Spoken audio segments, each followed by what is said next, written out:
తప్పు చేసిన వాడు ఈ సమాజంలో ఉండకూడదని మనం ఏ విధంగా అనుకుంటున్నామో, పాపము చేసిన వాడు కూడా పరలోకంలో ఉండకూడదని యేసుక్రీస్తు ప్రభువారు అనుకుంటున్నారంట.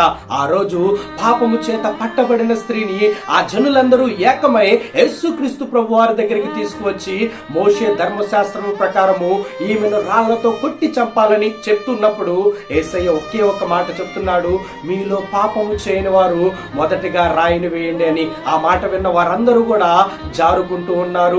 యేసుక్రీస్తు ప్రభువారు కూడా ఆమెను క్షమించి మరలా పాపము జోలికి పోవద్దని మందలిస్తూ ఉంటున్నారు.